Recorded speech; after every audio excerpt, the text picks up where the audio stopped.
Hey guys, Probo1701 here, and today we're going to be reviewing The Christmas Invasion, David Tennant's first episode as the 10th Doctor. And it's interesting, this was a Patreon request actually from the 5th Doctor, my top tier patron. A very special thank you for the request, because I did very much enjoy this rewatch. It is the first time I've watched the story in probably well over a decade.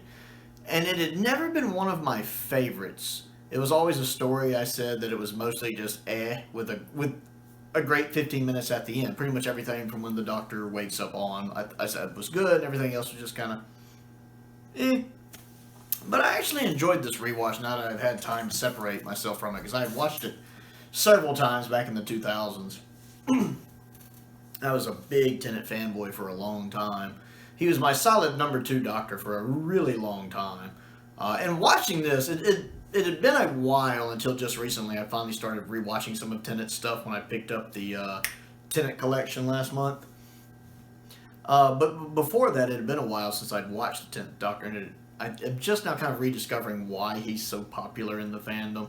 Because I do have issues with his Doctor, but David Tennant is such a good actor, and he plays the part so well, that if you can look past the inherent flaws of his particular Doctor, he's still a really good Doctor. The story I really liked. It takes that interesting approach, kind of like Castrovalva of the Doctor recovering, especially with him bedridden for a large portion of it. I think the other actors do a really good job, though. Billie Piper is really good here. I'd forgotten just how good he is watching her have to cope with this extraordinary situation. I mean, imagine you've met someone, you're close with someone, you're slowly getting closer, you're getting romantic feelings for someone, and then they quite literally change into someone else. Their appearance changes, their personality changes, everything changes.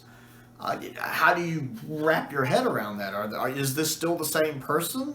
There's so many questions, and that's got to be difficult to grapple with. So watching her just grapple with that emotionally, and then having to deal with being attacked by Santa Clauses and then an alien invasion, that's a lot to have to kind of just, keep it all held together on. And plus, she's just having to deal with her mother too, and that's a lot to have to keep it together on.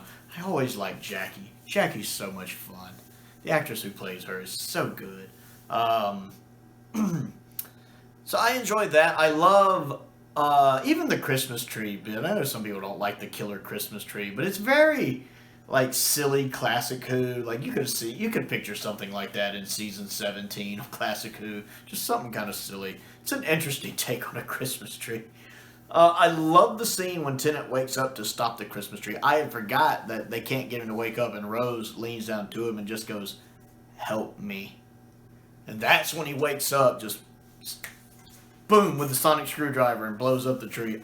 I had forgotten about that, and I love that. The fact that as soon as she whispers in his ear, "Help me," that's what wakes him up, and he just snaps right to and blows the tree up. And then is cognate for a few minutes, or at least a couple minutes, as he walks out there and basically scares the Santa Clauses into leaving. I really like that. It kind of shows just how much he cares about Rose even here. I like when he just points the screwdriver at him and the Santa Clauses leave. That look on his face of "don't screw with me." Tennant can really be that "don't screw with me" Doctor when he wants to be. And then I like how it goes from serious, right there when he's talking about the pilot fish and stuff, to being really funny as he's talking about what he needs. And Jackie's like, "Do you need this? Do I need to get you this? Do you need this?" And he's like, I need you to stop talking." Jackie. That's absolutely hilarious. And she's like, "Yeah, that's still him, all right." It's nice how they take a serious moment and make it humorous like that. And then it gets back to serious as he tries to warn her something's coming before he passes out again. The Sycorax design is neat. I like the Sycorax. I like how they don't talk in their native language. That's a cool little plot point later. And how the guy's translating it as it goes along. It's nice to see Harriet Jones back. I like Harriet Jones. I always love the running gag with her, with the Harriet Jones, Prime Minister. "Yes, ma'am, I know who you are." "Wait, there have been aliens on this planet before? My autobiography's banned." I love that. I like how even at the end with the Sycorax, she's like, "Harriet Jones, Prime Minister," and the guy's like, "Fire, tar, fire, fire." And I had forgotten it does that part, so I'm like, is he saying what I think he's saying? And you see the guy translating, yes, we know who you are. Not gonna lie, I just started laughing. I just love how that joke carries over, even into Stolen Earth and Journey's End with the Daleks doing it. Yes, we know who you are. I love that. Seeing the guy who was running the space crow get killed and the military guy get killed with the little whip thing, which is that's a pretty heck of a weapon. I love how Tennant just grabs it and breaks it over his leg when he wakes up.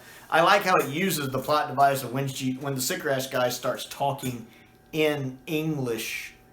It's a great way of everybody realizing, the doctor's awake, and he just opens the doors. Did you miss me?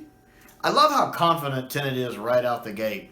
How he just takes the guy's whip, snaps it over his leg, and he just tells him, hey, you, I'm busy right now. You, wait right there, and he just points at him. I love that. He's so confident. Again, the doctor is always supposed to be in control of the situation and be very confident. And Tennant is that right out of the gate here once he wakes up. He is confident and in control of the situation. I like how he's going over and just asking Rose, how do I look? Different? Good different? Or just different? Am I ginger? I've always wanted to be ginger, and I love that. Watching him try to figure out who he is. Oh, rude. That's rude. Am I rude now? Because I've always considered the Doctor to be the same person with a different personality. I've never liked that speech he does in End of Time with some new man goes sauntering away and I'm dead. It's a neat little speech, but I don't really like it. It doesn't really fit regeneration to me. For me, regeneration is just a new body with perhaps a new personality and him kind of having to come to grips with who he is now. But it's still the same person. So it's neat watching him kind of try to figure that out. Though I do love the deleted scene, because I have seen it before. I didn't watch it in this watcher, I've seen it before, when he's trying to say fantastic, and he can't quite get it to come out right. And he's, oh, but I love that word! I enjoy that little deleted scene. And I just like how he's not fazed by the Sycorax people. I love the little bit with the blood magic. I haven't seen blood control in years! The way he says it like he's just... Blood control? How quaint! Just love how the 10th Doctor is handling this whole situation. I see a big red button, I just want to push it. Now he points out that it's all a con. I'm loving that whole bit. The sword fight part is alright. Personally, I don't think the sword fight's choreographed all that well, but it's fine. And when he gets his hand cut off, there's no blood. It's a very, PG rated cut. It clots very fast, apparently. And how he regrows it. The effect of him regrowing it is... It would have fit right in with Classic Who, actually, but it's fine. It's fine. I just love the fact that he can regrow it. I like later when he's about to, at the very end of the episode, when he holds his hand out to Rose and she's like, that's still a little creepy, and he's just kind of waving his hand. I love the fact Martha's like that later, too. You regrew a hand. He's just like, hello. I do like the fact that after he wins, and when the guy tries to get back up, he just throws the piece of fruit and makes him fall, and he's just like, no second chances. I'm that sort of a man. I love that line. You kind of do get that this is a Doctor you don't want to cross. Stay on his good side and you're fine. Don't cross him. And I did like when he got the coat, he's like, that's very Arthur Dent. That was a very nice man. I like the fact that there's a possibility in Doctor Who Arthur Dent was a real character. That's a Doctor Who episode I want to see. He mentions that, very Arthur Dent. He's a very nice man. I love that. I want to see the Doctor meet Arthur Dent now. I want that. And then I love when he's picking out his clothes. I love that version of Song for 10 that plays, because I have the version that's on the soundtrack, which that version's fine, and I love the fact it has the added third verse, because I really like the third verse a lot. But I prefer the guy who originally sings it here in the episode, because I just think that version of it sounds better. I just wish that version of it, the original version of it, I wish that had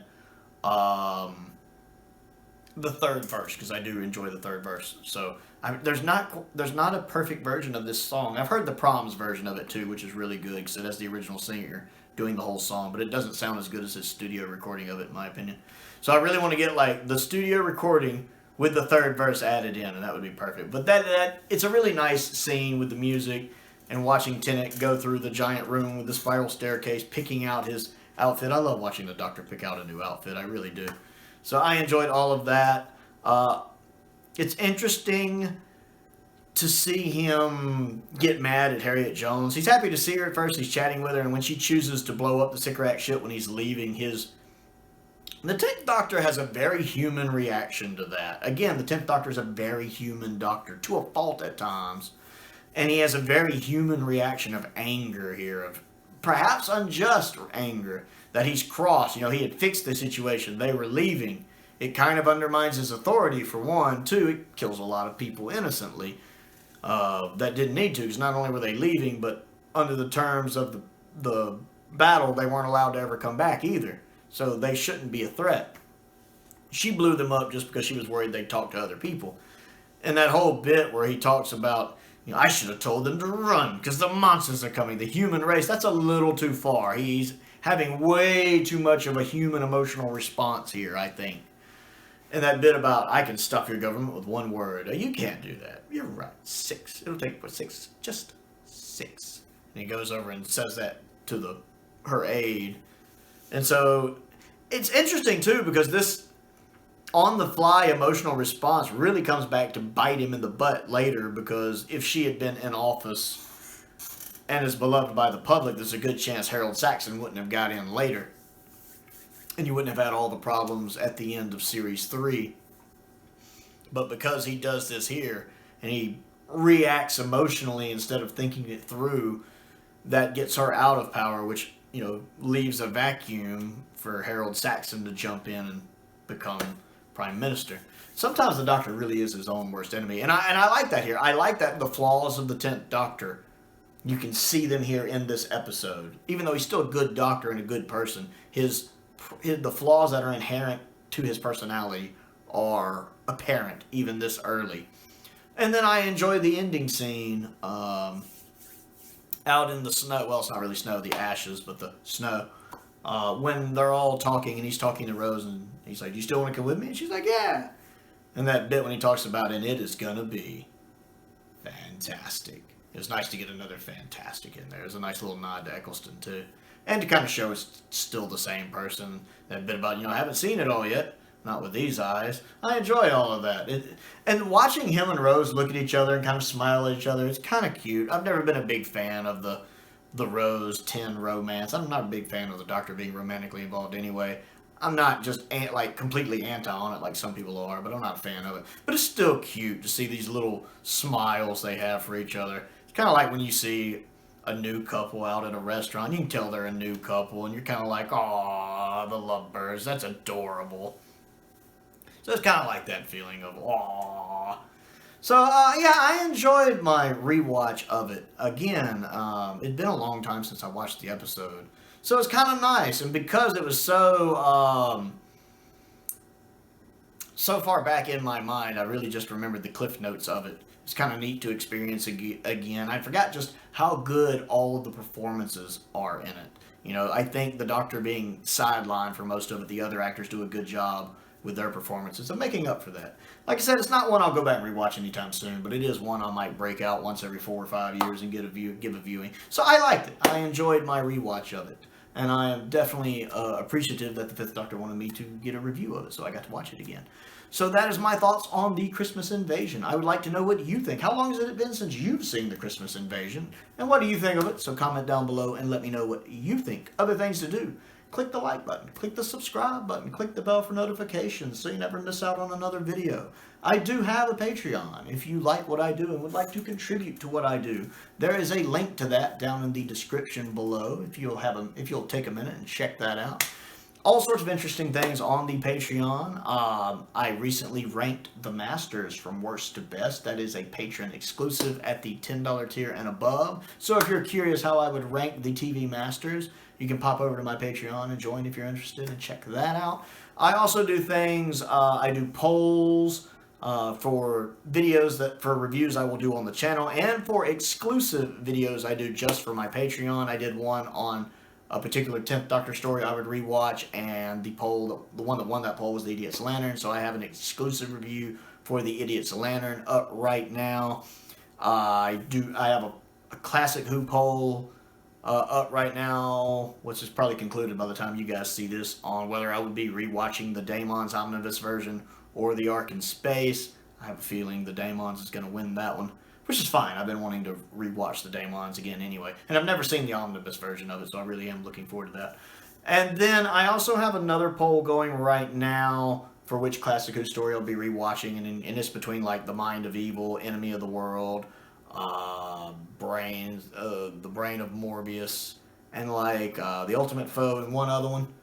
And whichever one wins, that will be a video that will be on the channel. So if you want to contribute kind of what I talk about on the channel, if you want to get exclusive content, behind the scenes stuff, and video requests like this one here, certain tiers and above get video requests for things they want me to talk about. So if that's anything that interests you, there's a link to that in the channel below. But most importantly, if you're still here at this point, thank you for watching.